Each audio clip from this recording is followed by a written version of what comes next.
Hello everyone, this is Sunset2, welcome to another type of video. I was going to do sort of a mod overview kind of thing, but since I'm not really getting it working too much, I thought I'd just make this sort of a noticed video or sort of brief highlight sort of thing.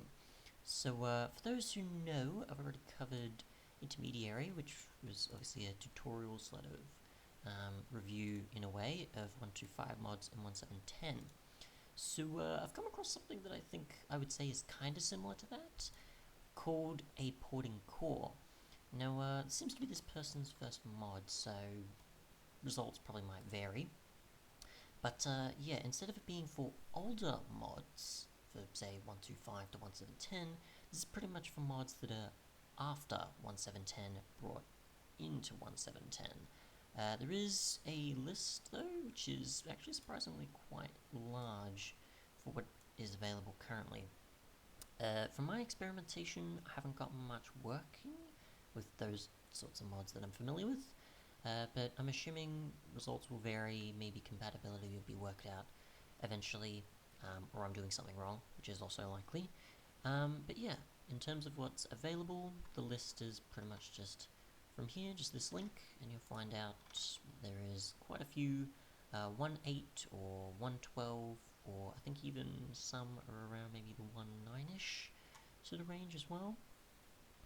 Even 1.6 version of key bindings, but it has to be the specific file that you can find on CurseForge.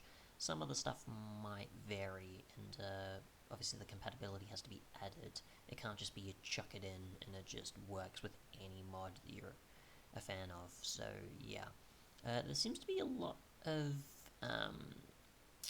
certain things like HUD mods and certain others that add minor tweaks, rather than those that add a lot of content like your tools, your armor, your ores, your world gen sort of stuff. It's mostly a lot more display elements, or like HUDs and other sort of tweaks and Discord support sort of stuff. So yeah. From my experience though, which as you can see in my recycle bin, I've tested the following here of 1.12 version of Action Bar, the version that works for any of them usually, for Message Remover, as well as Armor HUD, and yeah, I haven't had too much luck running those. I'll probably just remove them real quick, which, let's see, you can get an idea at least. So I've just got an instance here. If I just go to the page, you can see that the instructions are simply just install Forge, download the mod, put in the mods folder, like with every other mod sort of thing. So there's no configs to tweak, there's no this, that, and the other. You just put in the folder, no problem, and it's good to go, or should be. As you can see here, I'm not really having too much luck, and it'll come up with an error for either two of them or many of them. I've even tried Shadow Action Bar and it doesn't work either. So yeah, results will vary, compatibility will probably be improved over time, and yeah, I think this will be a pretty cool feature, especially if, say, certain versions of mods that were not available in 1.7, so things were improved in later versions, can now be made available probably backwards, or for example, if there's something that's not at 1.7.10 that you want to be put back to 1.7.10, it's probably possible here.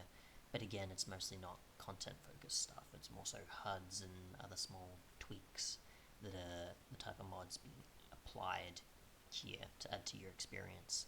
So yeah, I'd say check it out for yourselves if you're interested.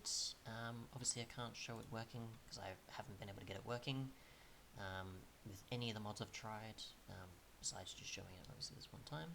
But yeah, if you're interested, then check it out. The link to the mod, as well as the list, will be in the description.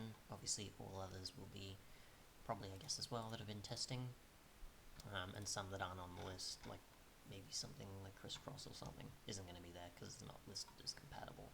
And again, it's a content focused, so yeah. Otherwise though, thanks so much for watching, and goodbye.